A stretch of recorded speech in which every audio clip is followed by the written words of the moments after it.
Hi കൂട്ടുകാരെ, ഇന്നത്തെ എപ്പിസോഡിൽ രേഷ്മയുടെയും ശിവന്റെയും ചുറ്റും ഗുണ്ടകൾ വന്ന് നിരക്കുന്നത് കണ്ടതോടെ ശിവനും രേഷ്മയും വല്ലാത്ത ഭയത്തിലായി.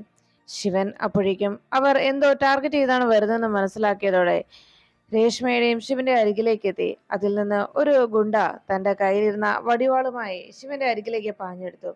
ശിവൻ എന്തായാലും ഇവര് ഒരു കൈ നോക്കാമെന്നുള്ള രീതിയിൽ എല്ലാവരുടെയും നേരെ ശിവൻ ഇങ്ങനെ നോക്കുമ്പോഴേക്കും അവിടെ അബോധാവസ്ഥയിൽ കിടന്നിരിക്കുന്ന ആ ബൈക്കിനടുത്ത് കിടന്നിരുന്ന ആൾ എഴുന്നേറ്റിരുന്ന് ചിരിക്കാൻ തുടങ്ങി. ഉടനെ തന്നെ കൂട്ടത്തിലൊരു ഗുണ്ട വന്ന് ശിവന്റെ കഴുത്തിൽ കിടക്കുന്ന ആ മാലയിൽ പിടിച്ചുകൊണ്ട് പറഞ്ഞു, അതെ, വേഗം അതിങ്ങടുത്തേക്ക്, ഇതിങ്ങി തന്നോ, അതാണ് നിനക്ക് നല്ലത് എന്ന് പറഞ്ഞ് ശിവന്റെ കഴുത്തിലെ സ്വർണം ആവശ്യപ്പെട്ടു. ശിവൻ അപ്പോഴേക്കും അത് തമിഴ് ചോദിച്ചതുകൊണ്ട് കാര്യം മനസ്സിലാകാത്തത് കൊണ്ട് അടുത്ത് നിന്ന രേഷ്മ നോക്കിയിട്ട് പറഞ്ഞു, രേഷ്മ, ഇവൻ എന്താ പറഞ്ഞതെന്ന് ഇപ്പൊ എനിക്ക് മനസ്സിലായി. പക്ഷെ ഇവന്റെ സംസാരമൊക്കെ എനിക്ക് വ്യക്തമായി മനസ്സിലാകാത്തത് കൊണ്ട് ഞാൻ പറയുന്നത് എന്താന്ന് ഇവനോട് രേഷ്മ നീ തന്നെ അങ്ങ് പറഞ്ഞു കൊടുക്ക.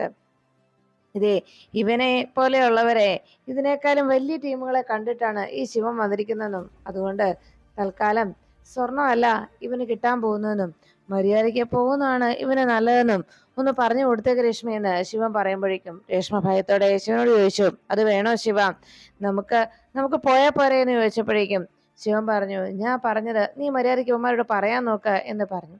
രേഷ്മ ആകെ ഭയന്ന് നിൽക്കുമ്പോഴേക്കും കൂടെയുള്ളവരെല്ലാവരും ശിവന് നേരെ പാഞ്ഞെടുത്തു. ഇത് കണ്ടതും രേഷ്മ പറഞ്ഞു, ശിവ, അവരുടെ കയ്യിലിരിക്കുന്ന വടിവാളാണ്, അത് വെച്ചാണ് ഇവര് നമ്മളെ വെല്ലുവിളിക്കുന്നതെന്ന് പറഞ്ഞപ്പോ ശിവൻ വേഗം അയാള് തന്റെ നേരെ ആ വടിവാള് വീശിയത് പെട്ടെന്ന് തടുത്തു. പിന്നീട് ഗുണ്ടകൾ ഓരോരുത്തരായി ശിവനെ ആക്രമിക്കാനായി പാഞ്ഞെത്തി. അവരെ എല്ലാവരെയും തടുത്തു നിർത്തി അവരോട് എല്ലാവരോടും ഏറ്റുമുട്ടുകയാണ് ശിവൻ. ഒടുവിൽ അവരെ എല്ലാവരെയും നിലംപരിശാക്കി ശിവൻ അങ്ങനെ നിൽക്കുമ്പോൾ കൂട്ടത്തിൽ വടിവാളു പിടിച്ചു നിന്ന അയാൾ നേരെ രേഷ്മയുടെ പിന്നാലെ ചെന്നു. രേഷ്മയുടെ കഴുത്തിന് നേരെ കത്തി പിടിച്ചുകൊണ്ട് അയാൾ പറഞ്ഞു, ദേ, മര്യാദയ്ക്ക് നീ ഞങ്ങൾ ആവശ്യപ്പെട്ടത് തന്നു, അതാണ് നിനക്ക് നല്ലത്, ഇല്ലെങ്കിൽ ഇവളുടെ ജീവൻ ഞങ്ങൾ ഇങ്ങെടുക്കും എന്ന് പറഞ്ഞ് രേഷ്മയുടെ കഴുത്തിന് നേരെ കത്തിയും പിടിച്ചുകൊണ്ട് ആ ഗുണ്ട അങ്ങനെ നിൽക്കുമ്പോഴേക്കും ശിവൻ തന്റെ കയ്യിരുന്ന വടിവാള് കൈക്കലാക്കി അത് വെച്ച് അവരോട് പോരാടാൻ തന്നെ തീരുമാനിച്ചു. കൂട്ടത്തിലുള്ള ഗുണ്ടകൾ എല്ലാവരും വന്ന് ശിവനെ നാലുപാടും പിടിച്ചങ്ങനെ നിർത്തുകയാണ്. ഒന്ന് അനങ്ങാൻ പോലും കഴിയാതെ ശിവനാകെ പ്രയാസപ്പെടുമ്പോഴേക്കും രേഷ്മയുടെ കഴുത്തിന് നേരെ കത്തി വെച്ചുകൊണ്ട് നിൽക്കുന്ന ആ ഗുണ്ട രേഷ്മയുടെ കഴുത്തിലെ കത്തി ഇപ്പൊ ഇറക്കുമെന്നുള്ള ഭീഷണി ഉയർത്തി. അങ്ങനെ നിന്നതും ഒടുവിൽ രേഷ്മ അയാളുടെ കൈ തട്ടി മാറ്റുമ്പോൾ ആ കത്തി രേഷ്മയുടെ കയ്യിൽ കുത്തിക്കയറി. രേഷ്മയുടെ കൈ മുറിഞ്ഞതും ശിവൻ കൂടെയുള്ളവന്മാരെ എല്ലാവരെയും അടിച്ചൊതുക്കിയിട്ട് അവരുടെ ശ്രദ്ധയൊന്ന് പാളിയ നിമിഷത്തിൽ എല്ലാവരെയും മാറി മാറി ഓരോരുത്തരുടെ നേരെ പാഞ്ഞെടുത്തു ശിവൻ. അങ്ങനെ എല്ലാവരെയും കൈകാര്യം ചെയ്ത് അങ്ങനെ നിൽക്കുമ്പോഴേക്കും കയ്യിൽ നിന്ന് രക്തം വാർന്ന് ഒഴുകുന്നത് രേഷ്മ കണ്ടു. രേഷ്മ കയ്യിലെ മുറിവ് മുറുകെ പിടിച്ചുകൊണ്ട് അമർത്തി പിടിച്ചുകൊണ്ട് രക്തം നഷ്ടമാകാതിരിക്കാനായി പ്രയാസപ്പെട്ട് നിൽക്കുമ്പോഴേക്കും അതിലെ നൈറ്റ് പെട്രോളിങ്ങിന് വന്ന മധുരയിലെ പോലീസ് സംഘം അവിടേക്ക് എത്തി. രേഷ്മ വേഗം തന്നെ കാര്യങ്ങൾ പോലീസുകാരോട് അറിയിച്ചു. അങ്ങനെ അതിൽ നിന്ന് ഒന്ന് രണ്ട് ആളുകളെ പോലീസുകാർ പിടികൂടി വേഗം തന്നെ ജീപ്പിലേക്ക് കയറ്റി. ബാക്കിയുള്ളവർ പോലീസിനെ കണ്ടതുകൊണ്ട് പേടിച്ച് രക്ഷപ്പെട്ട് കഴിഞ്ഞിരുന്നു. ഈ സമയത്ത് രേഷ്മയുടെ കഴുത്തിൽ കിടന്ന ഷാൾ എടുത്ത് ശിവൻ രേഷ്മയുടെ കയ്യിലെ ആ മുറിവ് കെട്ടിവെച്ചു. പോലീസുകാരൻ വന്ന് കാര്യം എന്താണെന്നും എവിടേക്കാണ് പോകേണ്ടതെന്നും അന്വേഷിച്ചു. കേരളീയരാണെന്ന് അറിഞ്ഞപ്പോൾ അവർക്ക് വല്ലാത്ത സ്നേഹവും കേരളീയർ വളരെ നന്മയുള്ള മനുഷ്യരാണെന്നും എന്തായാലും നിങ്ങൾ അന്വേഷിച്ചു വന്ന ഹോസ്പിറ്റലിലെ ഡോക്ടറെ തനിക്കറിയാമെന്നും ഞാൻ അദ്ദേഹത്തോട് പറയാമെന്നും പോലീസുകാരൻ അറിയിച്ചു. ഒടുവിൽ രേഷ്മയെയും ശിവനെയും ഹോസ്പിറ്റലിലേക്ക് പോകാനായി അനുവദിച്ച് പോലീസ് സംഘം അവിടെ നിന്ന് മടങ്ങി. അവർ നേരെ മധുരയിലെ ഹോസ്പിറ്റലിലേക്ക് രേഷ്മയും ശിവനും കൂടി പുറപ്പെട്ടു. ശിവനും രേഷ്മയും വേഗം അവിടേക്ക് പോകുന്ന സമയത്ത് മാണിക്കോത്ത് തനിച്ച് കിടന്നുറങ്ങിക്കൊണ്ടിരുന്ന മഹേന്ദ്രന്റെ മനസ്സിൽ ശിവന് നേരെ അങ്ങനെ ഒരു അറ്റാക്ക് ഉണ്ടാകുന്നു എന്നുള്ള കാര്യം സ്വപ്നത്തിൽ കാണാനിടയായി. പെട്ടെന്ന് മോനെ ശിവ എന്ന് നിലവിളിച്ചുകൊണ്ട് ഉറക്കത്തിൽ നിന്ന് ചാടി എണീക്കുകയാണ് മഹേന്ദ്രൻ. മഹേന്ദ്രൻ തന്റെ മകനെ കുറിച്ച് അങ്ങനെ ഒരു ദുസ്വപ്നം കണ്ടതിന്റെ ആഘാതത്തിൽ പെട്ടെന്ന് നെഞ്ചുവേദന എടുത്ത് മഹേന്ദ്രൻ വല്ലാതെയായി. നെഞ്ചിന് വേദന വല്ലാതെ കൂടുകയാണല്ലോ, വല്ലാത്തൊരു അസ്വസ്ഥതയാണല്ലോ എന്ന് ആലോചിച്ച് പെട്ടെന്ന് തന്നെ തന്റെ മരുന്ന് അവിടെ ഇരിക്കുന്നത് വേഗം ആ ബോക്സ് എടുത്ത് അതിൽ നിന്ന് മരുന്ന് കഴിക്കാനായിട്ട് തീരുമാനിച്ചു. ഉടൻ തന്നെ മഹേന്ദ്രൻ തന്റെ ഫോൺ എടുത്തിട്ട് ആ മരുന്നിൽ ഏതാ കഴിക്കണമെന്ന് അറിയാത്തത് കൊണ്ട് വേഗം തന്നെ തന്റെ ഡോക്ടറെ വിളിച്ച് അദ്ദേഹത്തിന്റെ ഒരു ഉപദേശം സ്വീകരിക്കാമെന്ന് മഹേന്ദ്രൻ തീരുമാനിച്ചു. പെട്ടെന്ന് തന്റെ ഫോണിൽ നിന്ന് അവിടുത്തെ ജയദേവന്റെ ഫോണിലേക്ക് വിളിച്ചു. ജയദേവനെ കൺസൾട്ട് ചെയ്യാനായിട്ട് ആ ഹോസ്പിറ്റലിലെ റിസപ്ഷനിസ്റ്റിനെ വിളിച്ചതും അവർ കോള് കണക്ട് ആക്കിയിട്ട് പറഞ്ഞു, സാറ് ഇനി നാളെ വരുവുള്ളൂ. എന്താ സാർ എന്ന് ചോദിച്ചപ്പോഴേക്കും, എനിക്ക് അത്യാവശ്യമായി മറ്റേതെങ്കിലും ഒരു ഡോക്ടറെ എനിക്ക് കണക്ട് ചെയ്ത് തരുമോ? ഞാനിപ്പോൾ തന്നെ ഹോസ്പിറ്റലിലേക്ക് എത്തും. ചങ്ങനെ വല്ലാത്തൊരു അസ്വസ്ഥത എന്ന് പറഞ്ഞു. എങ്കിൽ ഞാൻ കാർഡിയാക് സർജൻ സൂര്യകുമാർ സാറിനെ ഏർപ്പാട് ചെയ്യാം എന്ന് പറഞ്ഞ് വേഗം തന്നെ ആ റിസപ്ഷനിലെ പെൺകുട്ടി അടുത്ത ഡോക്ടറെ കണക്ട് ചെയ്യാനൊരുങ്ങി. ഈ സമയത്ത് മഹേന്ദ്രൻ ഒരു വിധത്തിൽ വേഗം അവിടെ നിന്ന് എഴുന്നേറ്റ് കബോർഡ് തുറന്ന് തന്റെ ഒരു ഷർട്ട് എടുത്ത് പെട്ടെന്ന് ഒരു വിധത്തിൽ വാതിൽ തുറന്ന് പുറത്തേക്ക് ഇറങ്ങി. നെഞ്ചിന് വല്ലാത്ത വേദന അനുഭവപ്പെടുന്നത് കൊണ്ട് വല്ലാത്ത ബുദ്ധിമുട്ടിയായിരുന്നു അയാൾ വാതിക്കലേക്ക് എത്തിയത്. ഈ സമയം സെക്യൂരിറ്റി അവിടെ കാവലായിരുന്നുകൊണ്ട് അവിടെ നിന്ന് മഹേന്ദ്രൻ സെക്യൂരിറ്റിയെ വിളിച്ചു. അയാൾ ഓടി വന്നതും എന്താ സാറേ എന്ന് ചോദിച്ചതും, എടോ താൻ വേഗം ചെന്ന് ഗേറ്റ് തുറക്കടോ എന്ന് പറഞ്ഞ് സെക്യൂരിറ്റിയെ ഗേറ്റ് തുറക്കാനായി പറഞ്ഞു വിട്ടു. എന്നിട്ട് മഹേന്ദ്രൻ നെഞ്ചത്ത് കൈ പിടിച്ചുകൊണ്ട് ഒരു വിധത്തിൽ കാർ സ്റ്റാർട്ട് ചെയ്ത് അവിടെ നിന്ന് ഹോസ്പിറ്റലിൽ ലക്ഷ്യം വെച്ച് പുറപ്പെട്ടു. പോകുന്നതിനിടയിൽ നെഞ്ചിന് വല്ലാത്ത അസ്വസ്ഥത ഏറിക്കൊണ്ടേയിരുന്നു. നെഞ്ചിൽ മുറുകെ പിടിച്ചുകൊണ്ട് ഡ്രൈവിങ് അങ്ങനെ തുടർന്നുകൊണ്ട് മഹേന്ദ്രൻ ഒരു വിധത്തിൽ ഹോസ്പിറ്റലിൽ എത്തിച്ചേരുമെന്നുള്ള പ്രതീക്ഷയിൽ മുന്നോട്ട് കാർ ഡ്രൈവ് ചെയ്ത് പൊയ്ക്കൊണ്ടിരുന്നു. ഈ സമയത്ത് ശിവനും രേഷ്മയും കൂടി നേരെ ആ മധുരയിലെ ഹോസ്പിറ്റലിലേക്ക് എത്തി. ഹോസ്പിറ്റലിലെ പല ഭാഗവും തനിക്ക് സുപരിചിതമെന്നോണം പെട്ടെന്ന് ശിവന് തോന്നുകയാണ്. ശിവനാകെ അങ്ങനെ സംശയപ്പെട്ട് നിൽക്കുമ്പോൾ രേഷ്മ ചോദിച്ചു, എന്ത് പറ്റി ശിവ? ശിവൻ ആദ്യമായിട്ടല്ലേ ഈ ഹോസ്പിറ്റലിൽ വരുന്നത് എന്ന് ചോദിച്ചതും അതേ എന്ന് ശിവ മറുപടി നൽകുമ്പോഴും തന്റെ മനസ്സിൽ ഈ ഹോസ്പിറ്റൽ അതുപോലെ തന്നെ എവിടെയൊക്കെയോ ഹോസ്പിറ്റലിലെ ചിത്രങ്ങൾ തന്റെ മനസ്സിൽ മായാതെ കിടക്കുന്നതായിട്ട് ശിവന് തോന്നി. പെട്ടെന്നാണ് അതുവഴി ഒരു നേഴ്സ് വന്നത്. ഉടനെ ആ നേഴ്സിനോട് ഡ്രസ്സിംഗ് റൂം എവിടെയാണെന്ന് അന്വേഷിച്ചു. എന്താ കാര്യമെന്ന് നേഴ്സ് അന്വേഷിച്ചപ്പോൾ കൈ ഒന്ന് മുറിഞ്ഞതാണെന്ന് മറുപടി നൽകി. അപ്പോഴാണ് എങ്ങനെയാണ് കൈ മുറിഞ്ഞതെന്ന് അവർ ചോദിച്ചത്. ഒരു ആക്സിഡന്റ് സംഭവിച്ചതാണെന്നും അങ്ങനെ വണ്ടി ആക്സിഡന്റ് ആയപ്പോൾ കൈ മുറിഞ്ഞതാണെന്നും പറഞ്ഞതോടെ നേഴ്സ് വേഗം തന്നെ ഡ്രസ്സിംഗ് റൂം കാണിച്ചു കൊടുത്തു. അപ്പോഴേക്കും ശിവനെ രേഷ്മ നോക്കിയത് കണ്ട് ശിവൻ പറഞ്ഞു, അല്ലെങ്കിൽ നമ്മുടെ ഏതെങ്കിലും ഗുണ്ടകൾ വന്ന് ആക്രമിച്ചാണെന്ന് പറഞ്ഞു കഴിഞ്ഞാൽ പിന്നെ അതിൻ്റെ പേരിൽ പോലീസ് കേസാവും. പിന്നെ പോലീസുകാരോട് പിന്നെ ഇതിന് മറുപടി പറയണം. മറുപടി പറയാൻ പറ്റാത്തതുകൊണ്ടൊന്നുമല്ല, മറിച്ച് ഈ തമിഴ് പറഞ്ഞൊപ്പിക്കണല്ലോ, അതാണ് പൊല്ലാപ്പ്. അതുകൊണ്ട് എന്തായാലും നമുക്ക് വേഗം ഡ്രസ്സിംഗ് റൂമിലേക്ക് പോകാമെന്ന് പറഞ്ഞ് ശിവൻ ഡ്രസ്സിംഗ് റൂമിലേക്ക് രേഷ്മയും കൂട്ടിക്കൊണ്ടു പോകുന്നു. രേഷ്മയുമായി അവിടേക്ക് ചെന്നപ്പോഴേക്കും നമുക്ക് ഡോക്ടറെ കണ്ടിട്ട് പോരെ എന്ന് രേഷ്മ ചോദിച്ചപ്പോഴേക്കും ശിവൻ പറഞ്ഞു, ഡ്രസ്സിംഗ് റൂമിലേക്ക് ചെന്ന് നമുക്ക് ഡ്രസ്സ് ചെയ്യുന്നതിനിടയിൽ അവരോട് കാര്യം അന്വേഷിക്കാമല്ലോ, ഡോക്ടറെക്കുറിച്ച് ചോദിക്കാമല്ലോ എന്നായിരുന്നു ശിവൻ്റെ മറുപടി. അതിനുശേഷം ഡ്രസ്സിംഗ് റൂമിലെത്തി കൈ ഡ്രസ്സ് ചെയ്യുന്നതിനിടയിൽ ശിവൻ രേഷ്മയോട് പറഞ്ഞു, ചോദിച്ചു നോക്ക്, ഡോക്ടറുടെ കാര്യം ചോദിച്ചു നോക്ക് എന്ന് പറഞ്ഞു. രേഷ്മ അപ്പോഴേക്കും ആ നേഴ്സിനോട് തമിഴിൽ ആ ജയദേവൻ ഡോക്ടറിനെ കുറിച്ച് അന്വേഷിച്ചു. ഡോക്ടർ ഇനിയില്ല എന്നും നാളെ രാവിലെ വരികയുള്ളൂ എന്നും പറഞ്ഞതോടെ രേഷ്മ ആകെ നിരാശയോടെ ഇക്കാര്യം ശിവനെ അറിയിച്ചു. അത് കേട്ടതും ശിവൻ പറഞ്ഞു, ഇനിയിപ്പോൾ നമുക്ക് സർട്ടിഫിക്കറ്റ് കിട്ടാതെ പോകാൻ പറ്റില്ലല്ലോ, എന്തായാലും ഒരു കാര്യം ചെയ്യാം, ഇന്നത്തെ ദിവസം നമുക്കിവിടെ നിൽക്കാം, അല്ലാതെ പറ്റില്ലല്ലോ എന്ന് ചോദിച്ചപ്പോൾ രേഷ്മ ചോദിച്ചു, രേഷ്മയ്ക്ക് ഇവിടെ സ്റ്റേ ചെയ്യാമല്ലോ, രേഷ്മ പേഷ്യൻ്റ് അല്ലേ, അപ്പോൾ ഇവിടെ തന്നെ രേഷ്മയ്ക്ക് നിൽക്കാം, പിന്നെ എൻ്റെ കാര്യമല്ലേ, ഞാനത് എങ്ങനെയാലും അഡ്ജസ്റ്റ് ചെയ്തോളാം, പുറത്തെവിടെയെങ്കിലും നിന്നോളാം എന്ന് പറഞ്ഞ് ശിവൻ വേഗം തന്നെ രേഷ്മയോട് അവിടെ തന്നെ ഇരുന്നോളാനായിട്ട് അറിയിച്ചു. എന്തായാലും രേഷ്മയോട് റെസ്റ്റ് എടുക്ക്, ഞാനേ പുറത്തുണ്ടാവും എന്ന് പറഞ്ഞ് ശിവൻ വേഗം തന്നെ പുറത്തേക്ക് പോയി. ആ സമയത്ത് ശാലിനിയുടെ ഫോൺ കോൾ രേഷ്മയെ തേടിയെത്തി. കോൾ അറ്റൻഡ് ചെയ്തതും ശാലിനി ചോദിച്ചു, എന്തായി കാര്യങ്ങൾ, നിങ്ങളവിടെ എത്തിയോ എന്ന് അന്വേഷിച്ചപ്പോൾ രേഷ്മ പറഞ്ഞു, ഞങ്ങളിവിടെ എത്തി, വന്നതേ ഉള്ളൂ, ഇപ്പോൾ ഹോസ്പിറ്റലിലാണ്, വരുന്ന വഴിക്ക് ചില പ്രശ്നങ്ങളുണ്ടായി, കൈക്ക് ചെറിയൊരു മുറിവ് പറ്റി, അത് ഇപ്പോൾ ഡ്രസ്സ് ചെയ്തേ ഉള്ളൂ എന്ന് പറഞ്ഞു. എന്താ സംഭവിച്ചത് എന്ന് ചോദിച്ചപ്പോഴേക്കും വിശദമായിട്ട് രേഷ്മ കാര്യങ്ങൾ അറിയിച്ചു. എല്ലാം കേട്ടതിന് ശേഷം ശാലിനി പറഞ്ഞു, എന്തെങ്കിലും പ്രശ്നമുണ്ടെങ്കിൽ അറിയിക്കണം, എന്തെങ്കിലും സഹായം വേണമെങ്കിൽ അപ്പോൾ തന്നെ വിളിക്കണം എന്ന് പറഞ്ഞത്. ശരിയെന്ന് പറഞ്ഞ് രേഷ്മ ആ ഫോൺ വെച്ചു. അതിനുശേഷം എവിടേക്ക് പോയി, ശിവൻ എവിടെ പോയെന്ന ആശങ്കയായിരുന്നു രേഷ്മയുടെ മനസ്സിൽ. അപ്പോഴാണ് ശിവൻ ആ ഹോസ്പിറ്റലിൻ്റെ എല്ലാ സൈഡും ഒന്നുകൂടി ഒന്ന് നോക്കിയത്. തൻ്റെ മനസ്സിൽ എവിടെയോ താൻ മുമ്പ് ഇവിടെ വന്നിട്ടുള്ളതുപോലെ ആ ഒരു ഓർമ്മ ശിവനിലേക്ക് ഓടിയെത്തുകയാണ്. അങ്ങനെ ആ ഓപ്പറേഷൻ തിയേറ്റർ ശിവൻ്റെ മനസ്സിലേക്ക് എത്തി. ആ ബിൽഡിങ്ങിൻ്റെ ഏത് വശത്താണ് ഓപ്പറേഷൻ തിയേറ്റർ എന്ന് പെട്ടെന്ന് ശിവനൊരു തോന്നലുണ്ടായി. ശിവൻ്റെ ഹാർട്ട് വല്ലാതെ ഇടിക്കുന്നതായിട്ട് ശിവന് തോന്നി. ശിവൻ പെട്ടെന്ന് എന്തൊക്കെയൊരു ഓർമ്മ തൻ്റെ മനസ്സിലൂടെ കടന്നു പോകുന്നത് പോലെ ശിവന് തോന്നി. വേഗം തന്നെ ശിവൻ ആ ഓപ്പറേഷൻ തിയേറ്ററിനെ കുറിച്ച് അതുവഴി പോയ ഒരു സ്റ്റാഫിനോട് ചോദിച്ചു. അയാൾ മലയാളി ആയതുകൊണ്ട് ശിവൻ, ചേട്ടാ മലയാളിയാണോ എന്ന് അന്വേഷിച്ചു. അതേന്ന് പറഞ്ഞതും, ചേട്ടാ എൻ്റെ ഒരു ഓർമ്മ ശരിയാണെങ്കിൽ ഇവിടുന്ന് ആ സൈഡിലേക്കല്ലേ ഓപ്പറേഷൻ തിയേറ്റർ എന്ന് ചോദിച്ചു.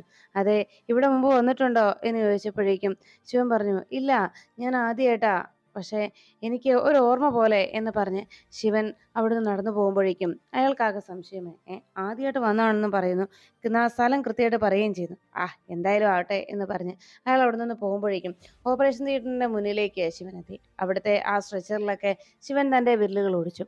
എന്തൊക്കെയോ ഒരു ഓർമ്മ തന്റെ മനസ്സിലുള്ളതുപോലെ ശിവൻ ഓർത്തെടുത്തു. തന്നെ തനിക്ക് പരിചയമുള്ള സ്ഥലങ്ങൾ ഇവിടെയൊക്കെ ഏത് ഏത് മുമ്പ് താൻ വന്നതുപോലെയൊക്കെ ശിവന് തോന്നുകയും ആ ഹോസ്പിറ്റൽ പരിസരമൊക്കെ തനിക്ക് നല്ല സുപരിചിതമായതുപോലെ ശിവൻ ഓർമ്മയിൽ ഓർത്തെടുത്തുകൊണ്ട് ഓർമ്മയിൽ അങ്ങനെ ചിന്തിച്ചുകൊണ്ട് നിൽക്കുമ്പോൾ പെട്ടെന്ന് ശിവന്റെ ഫോൺ റിങ് ചെയ്തു. കോൾ എടുത്തതും രേഷ്മയാണെന്ന് അറിഞ്ഞതോടെ ശിവനോട് രേഷ്മ ചോദിച്ചു, ശിവനത് എവിടെയാ, റൂം കിട്ടിയോ, കിടക്കാറായോ എന്നൊക്കെ അന്വേഷിച്ചപ്പോൾ ശിവൻ പറഞ്ഞു, ഞാനിവിടെ ഹോസ്പിറ്റലിൽ തന്നെയുണ്ട്, ഓപ്പറേഷൻ തിയേറ്ററിന് മുന്നിൽ എന്ന് പറഞ്ഞു. അതെങ്ങനെ, ശിവൻ എന്താ അവിടെ പോയത് എന്ന് രേഷ്മ അന്വേഷിച്ചപ്പോൾ ശിവൻ പറഞ്ഞു, ഈ ഹോസ്പിറ്റലൊക്കെ എനിക്ക് നല്ല പരിചയമല്ലേ. അപ്പോഴേക്കും രേഷ്മ ചോദിച്ചു, അതെ സൂക്ഷിക്കണം കേട്ടോ എന്ന് പറഞ്ഞപ്പോൾ, എന്തിന്, ഇത് നമ്മുടെ സ്ഥലമല്ലേ, എനിക്ക് പരിചയമില്ലാത്തതല്ലോ ഈ ഹോസ്പിറ്റല് എന്നതായിരുന്നു ശിവന്റെ മറുപടി. അത് കേട്ടതും രേഷ്മയ്ക്ക് വല്ലാത്ത ഞെട്ടലുണ്ടായി. ഉടനെ ശിവൻ പറഞ്ഞു, ഇതിന്റെ ഇടനാഴിയിലൂടെ അങ്ങ് പോയാൽ ആ തെക്ക് ഭാഗത്തായിട്ട് ഒരു മാവ് നിൽപ്പുണ്ട്. ആ മൂവാണ്ട മാവിന്റെ ചുവട്ടിലായിട്ട് ഒരു തട്ടുകടയുണ്ട്. അവിടെ പോയി ഒരു ചായയൊക്കെ കുടിച്ചിട്ട് ഞാൻ അവിടെ വിശ്രമിച്ചോളാം എന്ന് പറഞ്ഞു. എല്ലാം കേട്ടതും രശ്മിക്ക് വല്ലാത്ത അതിശയായി. ഈശ്വര, ഇതിനു മുമ്പ് ശിവൻ ഇവിടെ വന്നിട്ടുണ്ടോ? ശിവന് ഇവിടെ എല്ലാം നല്ല പരിചയമുള്ളതുപോലെയാണല്ലോ ശിവന്റെ സംസാരവും പ്രവർത്തികളും ഒക്കെ എന്ന് രേഷ്മ ആശങ്കയോടെ ചിന്തിച്ചു.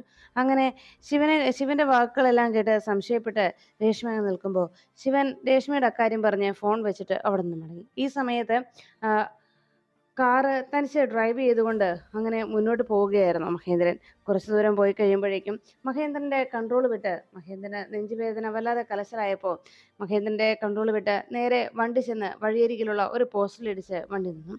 ഇത് കണ്ടുകൊണ്ട് പിന്നാലെ വരുന്ന ഡെയ്സിയും ഡേവിസും ഒരു ആക്സിഡന്റ് സംഭവിച്ചിട്ടുണ്ടല്ലോ എന്ന് പറഞ്ഞു. ഇതാരാണെന്ന് അറിയാനായി വേഗം വണ്ടിയിൽ നിന്ന് ഇറങ്ങിയപ്പോൾ, ഈ നമ്പർ കണ്ടിട്ട് എനിക്ക് പരിചയമുള്ളതാണല്ലോ എന്നതായിരുന്നു ഡെയ്സിയുടെ മറുപടി. ഡെയ്സിയും ഡേവിസും കൂടി വേഗം ചെന്ന് ആ വണ്ടി ഇടിച്ചു കിടക്കുന്ന ആൾ ആരാണെന്ന് അറിയാനായി വേഗം തന്നെ വണ്ടിയുടെ ഡോറ് തുറന്നു നോക്കി. അപ്പോഴേക്കും ഡോറ് തുറന്നു നോക്കിയപ്പോൾ അവിടെ ബോധമറ്റ് കിടക്കുന്ന മഹേന്ദ്രനെയാണ് കണ്ടത്. ഇത് കണ്ടതോടെ ഡേസിക്ക് വല്ലാത്ത അതിശയായി. മഹേന്ദ്രൻ അങ്കിളോ എന്ന് ചോദിച്ചതും പെട്ടെന്ന് ഡേവിസ് മൂക്കിന്റെ തുമ്പത്ത് വിരൽ വെച്ച് നോക്കി. ചത്തിട്ടില്ല, ജീവനുണ്ട്.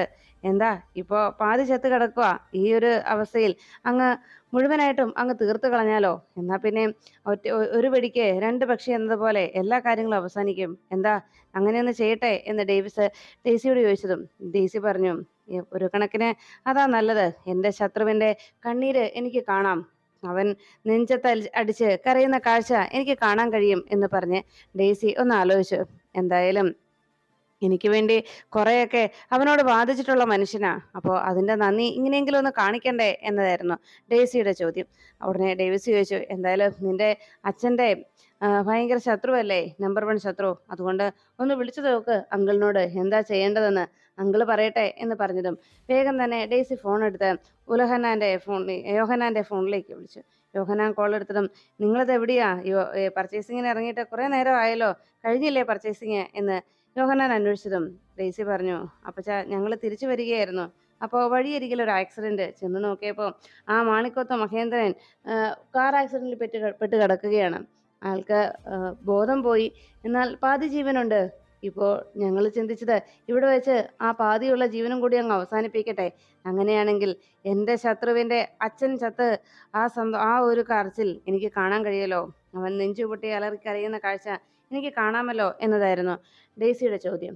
എന്താ അപ്പച്ച, അങ്ങനെ തന്നെ അങ്ങ് ചെയ്യട്ടെ എന്ന് ഡേസി ചോദിച്ചതും ഉടനെ യോഹന്നാൻ പറഞ്ഞു, അത് വേണ്ട, നീ അങ്ങനെ ഒരു ചിന്ത എടുക്കുന്നത് ശരിയാണ്, ഒരു വെടിക്ക് രണ്ട് പക്ഷി എന്ന തന്നെയാണ്. പക്ഷേ അതിനേക്കാൾ നമുക്ക് വേണ്ടത് നിന്റെ വിവാഹം നടക്കുന്നത് അവൻ കാണണം, നീയാണ് അവനെ രക്ഷിച്ചതെന്നും അവൻ അറിയണം.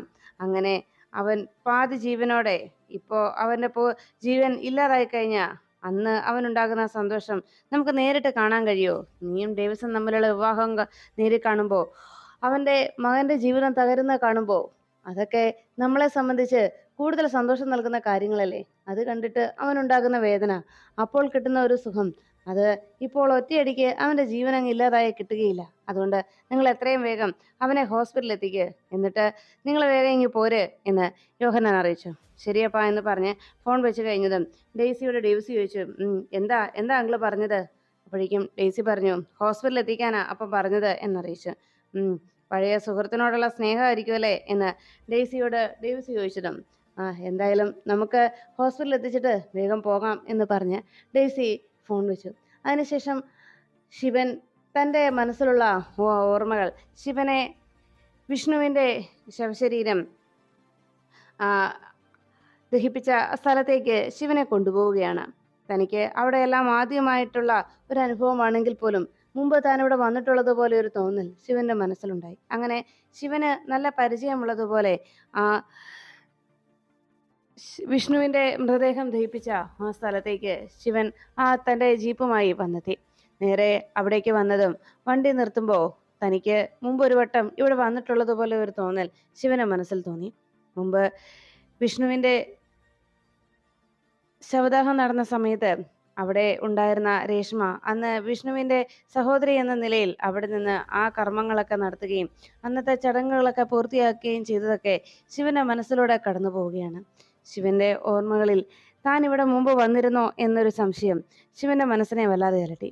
അവിടെ വന്ന് നിൽക്കുമ്പോൾ ശിവന്റെ മനസ്സ് ഹൃദയം വല്ലാതെ ഇരിക്കുന്നതായിട്ട് ശിവന് തോന്നി. എന്തോ ഒരു കാരണം ഇതിന് പിന്നിലുണ്ട് എന്ന് ശിവൻ അപ്പോൾ തോന്നി. അവിടെ ചെന്ന് ശിവൻ അങ്ങനെ നിൽക്കുമ്പോഴേക്കും പെട്ടെന്നാണ് ശിവന്റെ മനസ്സിൽ അന്ന് വിഷ്ണുവിനോട് ഡോക്ടർ ചോദിച്ച ചോദ്യങ്ങൾ ശിവനിലേക്ക് ഓടിയെത്തിയത്.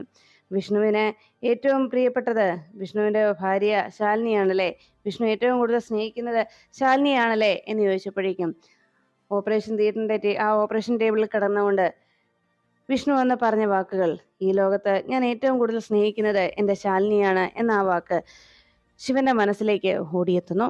അതെല്ലാം ഓർത്തുകൊണ്ട് ശിവൻ വല്ലാത്ത ഞെട്ടലോടെ താൻ എന്തുകൊണ്ടാണ് ഇതൊക്കെ ഓർത്തെടുക്കുന്നതെന്നും എന്ത് കാരണത്താലാണ് ഇതെല്ലാം തൻ്റെ മനസ്സിലേക്ക് വരുന്നതെന്നും ഉത്തരം കിട്ടാതെ സംശയത്തോടെ ശിവൻ നിന്നു.